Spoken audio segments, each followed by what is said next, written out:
D'ailleurs, le programme d'activité du mois mettra en exergue des formations aussi destinées aux artistes dans les domaines du numérique, une conférence sur les industries culturelles et la production de données statistiques culturelles qui sont très importantes, comme l'a souligné la directrice, comme le répertoire des artistes.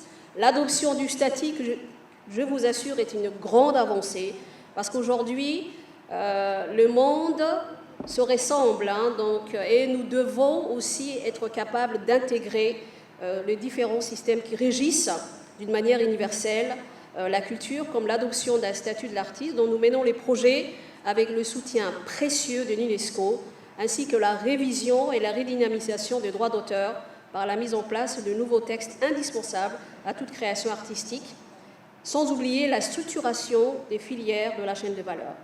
Mesdames et messieurs, les mondes évoluent rapidement à tous les niveaux.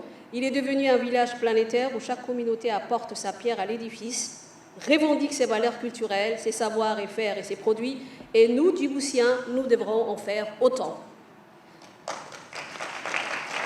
Dans le même sens, il est à constater que l'art, miroir de la société, est également doté d'une force créatrice qui les stimule et l'amplifie dans toutes ses dimensions.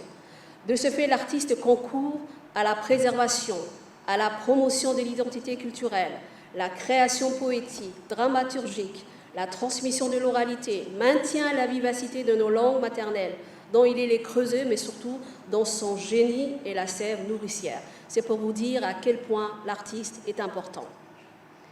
En 2000, l'UNESCO avait tiré l'alarme sur l'urgence de préserver les langues maternelles et institua la Journée internationale des langues maternelles le 21 février de chaque année, en précisant que de multiples langues sont en péril. Nous allons travailler pour que nos langues maternelles puissent sortir de ce risque.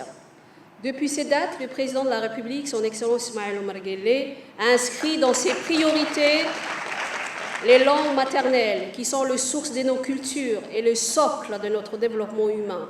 Son Excellence, le président de la République, a multiplié ses actions concrètes, particulièrement le soutien à la création de Somalie et à Farpen, la mise en place de l'Institut des langues, la publication de milliers de livres en langue nationale, ainsi que des parrainages multiples lors de différentes manifestations relatives aux célébrations des langues maternelles et aux conférences régionales visant à harmoniser les politiques régionales. Donc on lui dit merci. Il est le premier à soutenir les langues maternelles et les artistes.